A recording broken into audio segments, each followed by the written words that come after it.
Minu kõrval on üks põnev mees, kes on elanud põnevat elu. Mehel on suur edukas firma, loomulikult on ta läbi põlenud. Ta on saanud diagnoosi, millega ta peab eluaeg tegelema. Ta on käinud läbi ühest raskest operatsioonist, mis tegelikult nõuab väga suurt enesekontrolli. Aga täna on ta siin ja ootamatult nüüd on jõudnud kohta elus, kus ta tahab enda elu jagada ja tal on mida öelda. Ja ma arvan, et mul on väga palju siit kuulda. Tere, Ander! Tere, Krista! Ma tänan sind sellest, et sa istud ja oled valmis, sest tegelikult päris pikk tee on tulnud siia, sest et kui ma tahtsin sinu kohta nagu uurida vähemalt, siis ma vaatasin, et see mees on teinud nii suuri asju, aga kuidagi meediast oled sa nagu väga peenelt aastaid eemale saanud, et kas see oli mingi teadlik otsus ka, et sa ei rääkinud aastaid meediaga või sa ei tahtnud suhelda või miks sa oled olnud nii suure koha peal, aga nii vähe rääkinud? Aitäh sulle selle küsimuse eest, et jah, see on pigem olnud teadlik valik. Mul on olnud hirm olla haavatav väga pikki aastaid ja ma olen kartnud kuidagi saada haiget. Ja see on olnud selline teadlik valik. Et rohkem nagu nii, et tead, mina tahan ajada siin oma asja ja ma ei taha, et teie targutate kuskil, kui te mind tegelikult ei tunne ja sellepärast ma ka teiega suhtlen. No, päris mõistlik, aga nüüd oled sa siin. Andero Keronen nimi on, ma arvan, päris paljudele tuttav, mis aga on tuttav ja jumala äge nimi on No Bananas. See on nii äge nimi ja ma arvan, et pole Eestis ühtegi eestlast, kes seda tegelikult ei tea ja kes ei tea ka seda, et need marjad on head ja see kõik, mis sa tegelikult meie lauale tood, on ju mõnus. Aga ütle mulle, hakkame kuskilt otsast pihta.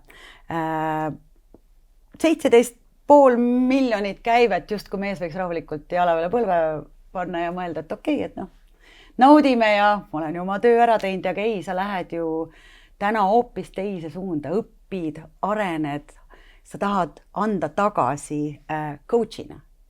Ja minu arust on see väga õige mõte, sest mees, kes on läbi elanud palju asju, võib ka rääkida ja võib ka õpetada. Ja see äsja koolist tulnud plikaterts või poiskene, las läheb elab veel.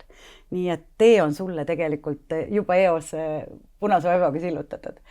Aga hakkame sellest pihta, mina tahan teada, et lähme tagasi sinna, et 16-aastane poiss on Soomes, müüb mammusid ja mõtleb, Eureka, ma teen marjadest oma businessi. Samal ajal ma arvan, sinu sõbrad olid sellised, et hakkame, ma ei tea, kinnisvara kokku ostma ja teeme automüüki ja ma ei tea, mida kõike tollal, et kus see mõte sul tuli, et võt, minu jaoks see marja business on see business? Ma ütleks, et see oli juhus ja ma ei tea, kas juhuseid üldse on, aga mu ema nägi mingit töökuulutust rannas olles ja mõtles, et mina korvpallurina võiksin võib-olla tahta midagi teha suvel ka iseenda jaoks ja nii ma sattusin Kaupatorile Helsingis, kus siis oli siuke 30 või 20 marjamüüjat vähemalt ja ma tollel ajal olin väga võistlushimuline poiss ja siis ma hakkasin ennast ise arendama, olles nii-öelda või tundes südames, et ma olen ettevõtja ettevõtte sees. Ja ma tahtsin, et need inimesed, kes sealt valgusvoori juurest üle tulevad, et nad kõik peatuks minu juures, nad ei taha sinna edasi minna teiste juurde või kui nad lähevad, siis nad tulevad tagasi, sest minu lett on nii ilus, nad on ilusti välja pandud, ma võtan naeratusega inimesed vastu, teenendan neid väga viisakalt ja aupaklikult mõttega, et ma tahaks, et nad tuleks homme tagasi, ostaks rohkem. Ja kuidas see sul õnnestus siis? See õnnestus selles mõttes väga hästi. See tekitas minus muidugi mingeid siukseid erinevaid pingeid ka selle omanikuga. Talle ei meeldinud tihtilugu, et ma tootsin liiga palju prügi. Aga ma olin väga sirge seljaga ja ütlesin, et tead, see püksi pissimine ei too meile edu pikas perspektiivis. See, et ma müüksin kliendile mingit ebakvaliteetset kaupa ja ta ei tule tagasi, siis tegelikult on see suurem kahju ettevõttele kui see, et praegu paneme rohkem leti alla prügisse, aga me müüme toote, mille üle me saame olla uhked. Ja isegi kui ta ei olnud minuga nõus, siis ma ütlesin, et mina keeldun, sest ma annan oma näo. Ma ütlen kliendile, et see on hea toode. Siis see on hea toode. Siis see on hea toode, et ma ei ole nõus valetama. Ma arvan, et seda pidi oled sa selle äri tegelikult ju käima lükanud. Täpselt sama tundega minu nägu, minu hing, minu süda, minu äri on ju. Aga samas asi läks. Sul tekkis äge tiim, sa hakkasid tegema. Mis hetkel sa tundsid, et no kuramus, ma ülemusena, ma ei jaksa enam, ma ei ole enam see mees, kes selle põleva silmaga seal ees, minu nägu, minu elu, et millal sa tundsid, et nüüd on see koht, kus ma enam ei jõua toruga võtta? Millal see juhtus? Neid raskeid hetki on väga mitmeid. Ühed hetked on need, kus ma olen isikliku pankroti äärel, kus ma olen kohtutäituritele võlgu ja ma ei tea, kas ma peaks äritegevusega jätkama või mitte. Mul on väga äge naine. Ta on mind toetanud algusest peale ja uskunud minusse ka nendel hetkedel, kus minul endal usku pole olnud. Ma ei tea, kus ma täna oleks ilma temata. Ja kus sa oleks ilma temata? Ma ei tea, aga... Sa oled mõelnud selle peale, Andero. Kus sa oleksid, kui sa naine oleks olnud selline tavaline, tüüpiline kullakaeva, kes ütleb, et no kuule, sul enam business ei lähe, tšau, pakaa, ma läksin oma 3 lapsega minema või 2, kui palju teil tol hetkel oli. Mis sa oleks sa joonud, pannud aineid, ma ei tea, istunud sõpradega, arvanud, et elu on nagu lill, paugutanud relvasid, ma ei tea. Oleks see sinulik? Jah, võib-olla kõike. Psühhiaater on mulle öelnud, kui ta ATH diagnoosi pani, et Andero korvpall päästis su elu noorena, sest mu hüperfookus läks nii-öelda pallimängule. Aga ma oleks võinud ka olla sama hästi alkohoolik, narkomaan kuskil kinni istuda, kui ma oleks valinud mingi teise tee.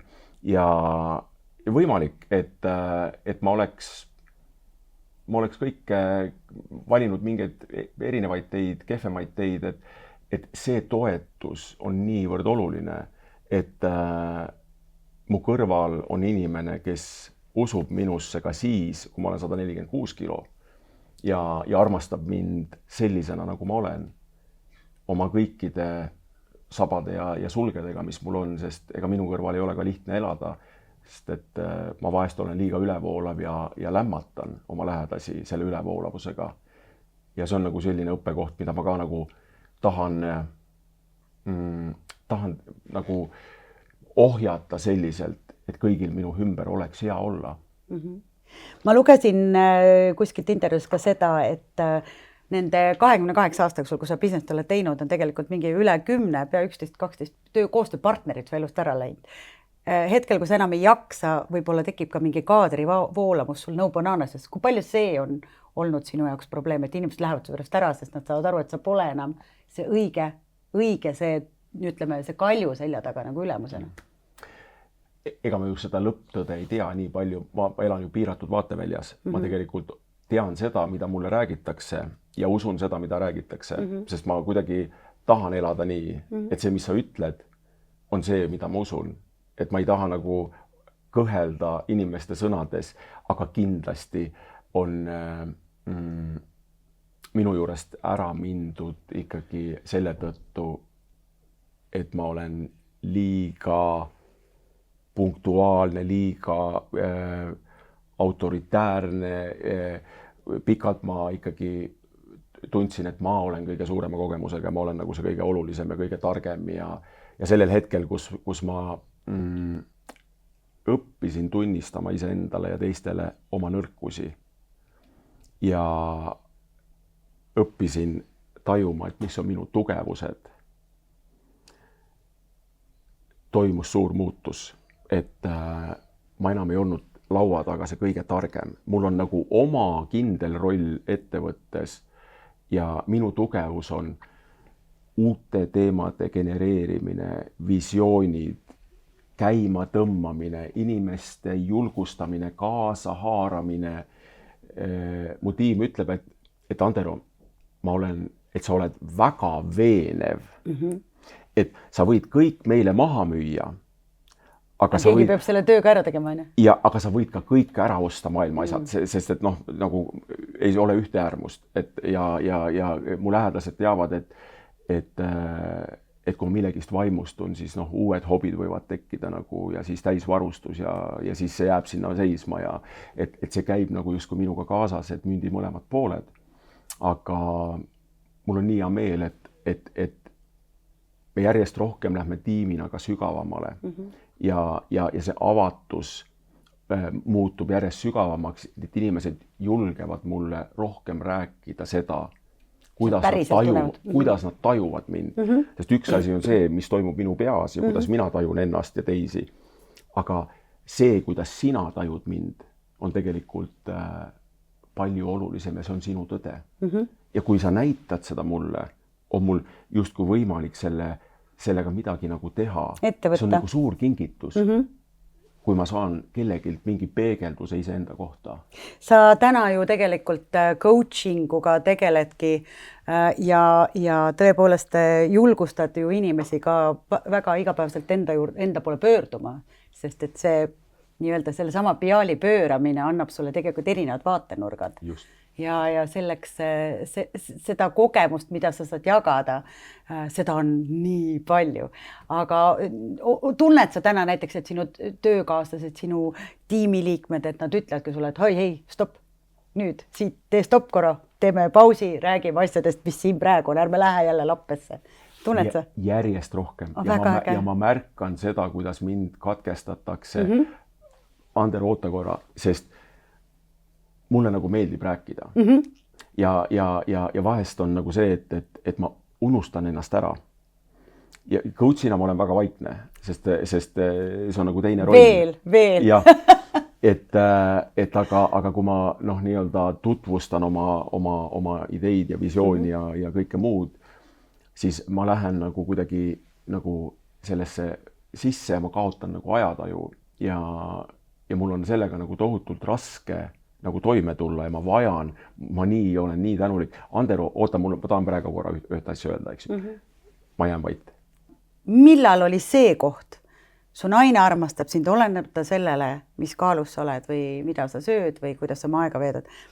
Millal oli see koht, kus sa said aru, et hei, stopp, ma pean siit ja praegu tegema mingi muutuse, sest muidu ma lihtsalt ei vea enam välja. Nii vaimselt kui ka füüsiliselt. No see on pikk protsess. Ma olen, ma arvan, 15 aastat, kui mu ellu tuli mu naine ja lapsed hakkasid tulema. Mu esimene tütar sündis pea 14 aastat tagasi. Siis ma sain aru, et ma vastutan nagu väga oluliste asjade eest. Kuigi sellel hetkel ma olin nagu ikkagi mõttes, et ma olen see juht ja ettevõtja ja abikaasa, siis hoolitseb kodu ja laste eest. See oli pikki aastaid nii. Aga ma sain aru, et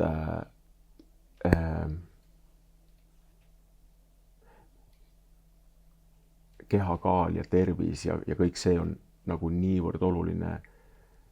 Ja ma mingitel hetkedel nagu tahtejõuga surusin ennast mingitest nagu kohtadest läbi ja võtsin ka 30 kilo alla ja toitusin aga see oli nagu kõik siuke võitlus, Krista, see oli nagu selline nagu ma olin mingil missioonil. I have to, ma pean, ma teen, ma tõestan, see ei tööta. Ja see nagu lõppes alati nagu sellega, et mingi poole aastaga ma surusin ennast, ma ei tea, nagu ikkagi tohutu režiimi, distsipliini kõigega läbi. Ja siis mingi aeg tekib siuke olümpiavõite tunne, et kuule, aga mis see väike kringlitükk siin nüüd on, eks ju? Et ma olen selle ära teeninud. Ma olen, et see ei murra mind. Ja tegelikult võtadki ja ei murragi. Aga siis nagu aju hakkab vaatama, et aga Andero, see ei olegi nagu enam sulle probleem, sa oled selle juba ületanud. Aga mingil hetkel vaatad korra tagasi, kuule, ma olen 4 kuud nüüd iga päev suhkrut söönud ja ma olen tegelikult nagu uuesti kaal on tõusma hakanud ja tegelikult sealt spiraalist ei saa välja. Või see tunne on see, et ma sõidan tagapingil, ma enam ei ole roolis. Ja niimoodi korduvalt, aga see on nii raske. Need tagasilöögid nagu murravad nagu nii maha, et siis nagu tead kõik. See süütunne ja see kõik. Ja selline, et kurat, Andero, et miks ma ei saa, miks ma ei suuda.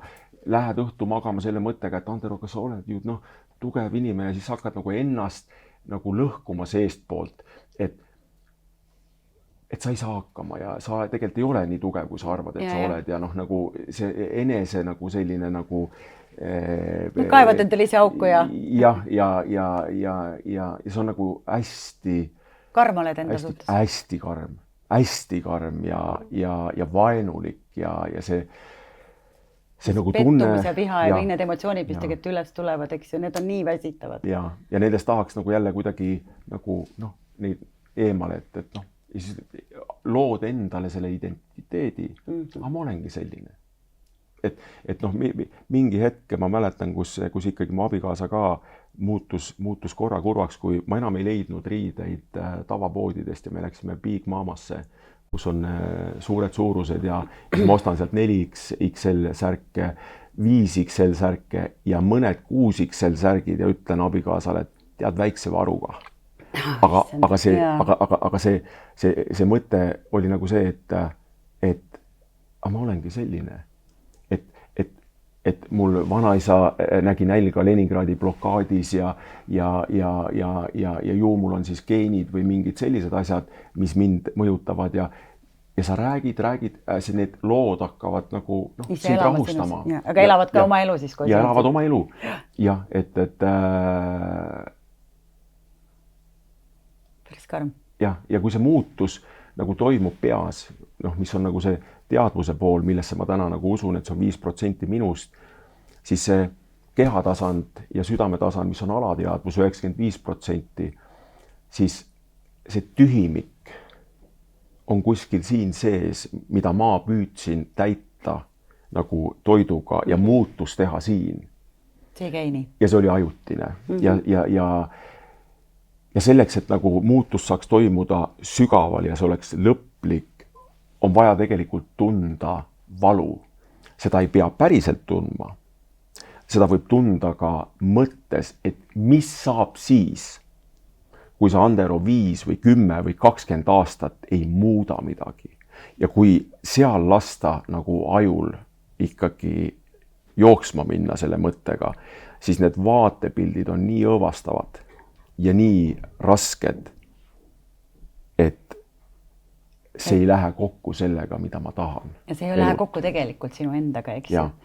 Sa võtsid ette sellise päris tõsise operatsiooni, bypass operatsioon, eks ju, nii-öelda maovähendust nimetatakse.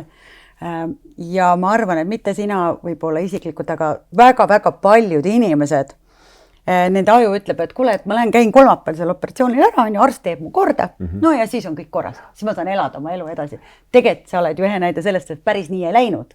Sa oled ise välja öelnud, et opi tegin, kõik läks ja ma hakkasin jälle sööma magusat, et tegelikult see operatsioon ei aidanud sind nii palju, kui see töö, mis seal taga sinu endaga algas alles siis. Ja, et ma läksin sellele operatsioonile, kuna ma sellel hetkel uskusin, et see on viimane õlekõrs. See on viimane asi, mida ma ei ole proovinud ja kui see ebaõnnestub, siis polegi midagi. See oli see lähtekoht, et ma olen alati olnud selline julge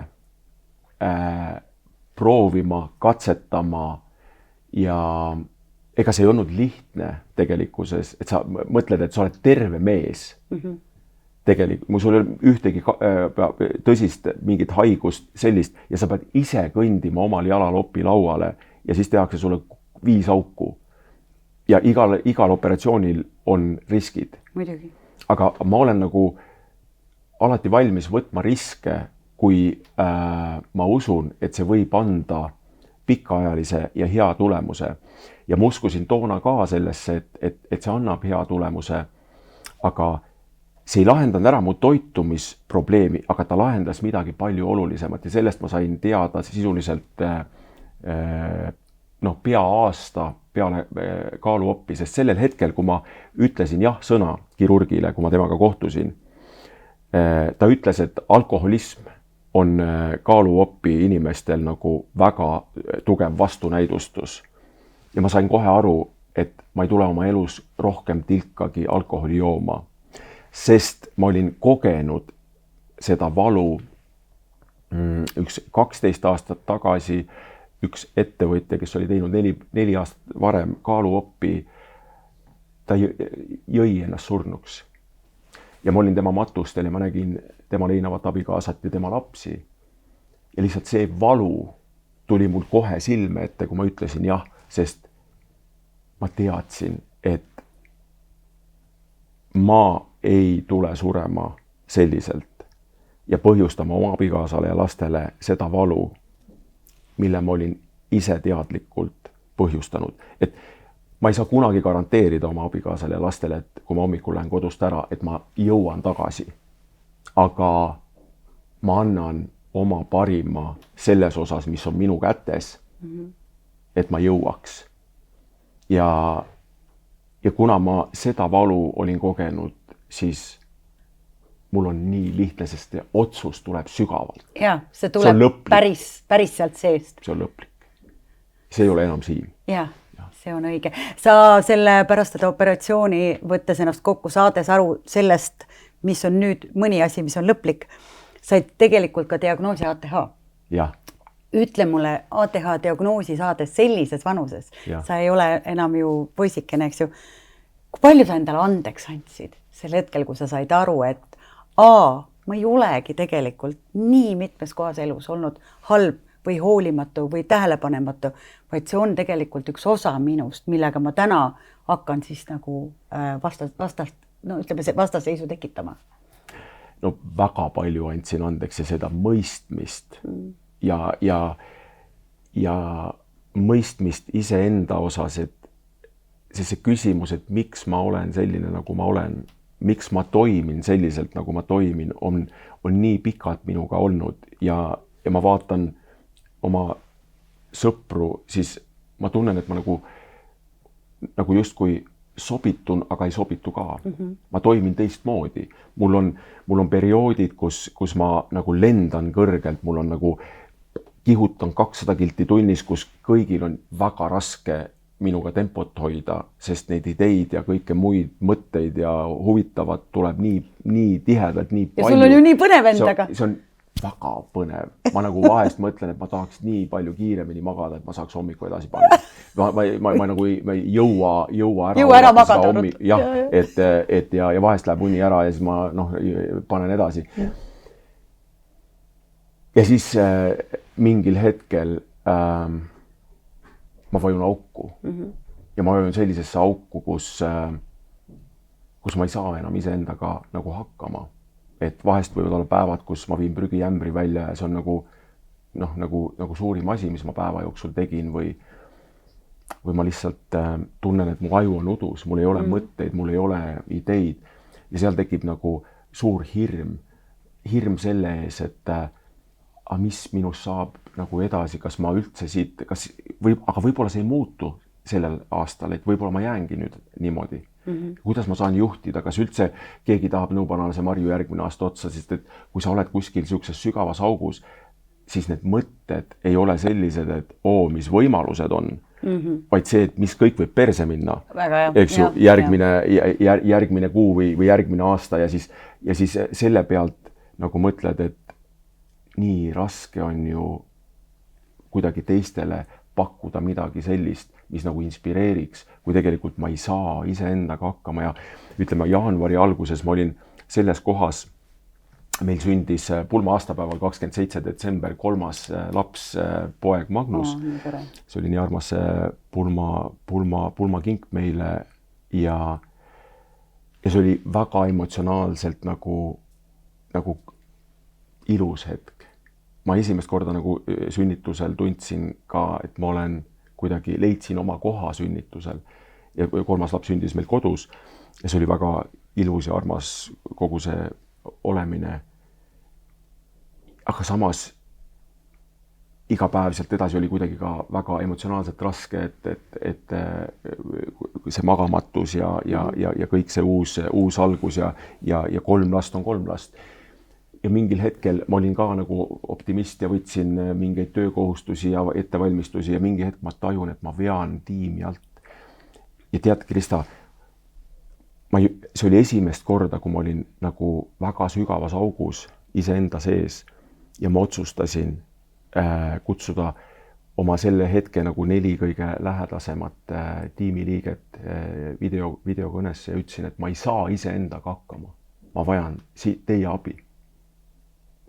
Ja see oli väga raske. Sest sa oled nii haavatav nende tunnetega, sest et sa oled ju suur juht ja võitleja, eks ju, ja nüüd ta on siin ees, põhimõtteliselt alati su ees on. Ja see hirm selle ees, et mis nad sust pärast arvad? Või ka see hetk, et kas see valu minu sees muutub suuremaks, kui keegi järsku ütleb, aga mis kuradi juht sa oled selline. Mul on ka raske, aga näe, vajuta, miks sa ei vajuta. Aga see ongi see kõige raskem Mount Everest, mis on vaja ületada. Sest ma nägin kohe, kui ma ütlesin nii, nagu asjad on, kuidas ma tegelikult tegin oma tiimiliikmetele kingituse. Ma tõssin neid, sest ma andsin midagi väga olulist endast. Ma usaldasin neid. Ma usaldasin neile midagi väga sügavat. Ja nad said esimest korda võib-olla aru, et nüüd siit on täisusaldus meie peal ja neil tekkis see tunne, et nemad vastutavad selle eest, et sina oleks tagasi. Seal tekib selline teineteise toetamine, võimas. Mis sa siis tundsid, kui sa ajast nutma ka selle hetkel? No mul oli kindlasti silmmärg ja see oli emotsionaalne hetk. See energia, mida ma sain oma tiimilt sellel hetkel ja nad ütlesid, Andero, et muidugi me võtame kõik ja aitame, teeme. Tähendas mulle kõike sellel hetkel, sest sellest hetkest alates hakkas mul kergem. Mul hakkas iga päev kergem, sest mu tiim seisis mu kõrval sellel hetkel, kus ma vajasin neid kõige rohkem juhina. Aga see oli esmakogemus, sest mul on lihtne olnud rääkida oma madalseisudest siis, kui ma ei ole madalseisus. Seda on hea teha, väga hea. Et ma olen nagu avatud ja haavatav ja niimoodi justkui jagan oma elu, sest ma mingi hetk sain aru, et ma ei taha, et minu tiim näeks mind kõik võimsana, kes astub kontorisse sisse ja kogu aeg on nagu siuke enesekindel. Ja paugutab, nüüd teeme seda, nüüd teeme teist. See on mask. Sest inimesed võivad mõelda, et aga kurat, miks mina ei ole? Aga ma tahaks olla nagu Andero. Aga tegelikult on see illusioon. Ma olen ise loonud selle.